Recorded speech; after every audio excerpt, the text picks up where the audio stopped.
Hi guys, welcome to Keerthi kitchen. ಇವತ್ತಿನ ವಿಡಿಯೋದಲ್ಲಿ ನಾವು ಮನೆಯಲ್ಲೇ ನಿಪ್ಪಟ್ಟು ಮಾಡೋದು ಹೇಗೆ ಅಂತ ನೋಡ್ಕೊಳ್ಳೋಣ. ನಿಪ್ಪಟ್ಟು ಮಾಡೋಕ್ಕೆ ಮೊದಲು ಒಂದು ಮಿಕ್ಸಿ ಜಾರಲ್ಲಿ ಒಂದು ಬಟ್ಲಷ್ಟು ಕಡಲೆನ ಹಾಕ್ಕೊಂಡು ನೀಟಾಗಿ ಪುಡಿ ಮಾಡ್ಕೊಳ್ಳೋಣ. ಈಗ ಅದೇ ಮಿಕ್ಸಿ ಜಾರಿಗೆ ಒಂದು ಬಟ್ಲಷ್ಟು ಶೇಂಗಾನ ಹಾಕ್ಕೊಂಡು ತರಿಯಾಗಿ ರುಬ್ಕೊಳ್ಳೋಣ.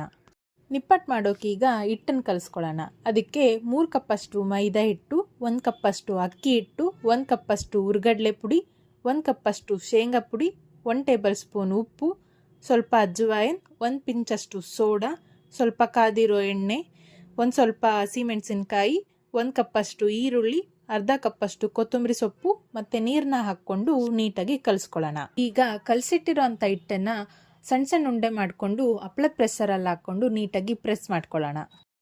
ಈಗ ಇದನ್ನು ಕಾದಿರೋ ಎಣ್ಣೆಯಲ್ಲಿ ಗೋಲ್ಡನ್ ಬ್ರೌನ್ ಆಗೋವರೆಗೂ ಡೀಪ್ ಫ್ರೈ ಮಾಡಿಕೊಂಡ್ರೆ ನಮ್ಮ ಕ್ರಿಸ್ಪಿಯಾದ ಮನೆಯಲ್ಲೇ ಮಾಡಿರುವಂತಹ ನಿಪ್ಪಟ್ಟು ರೆಡಿ.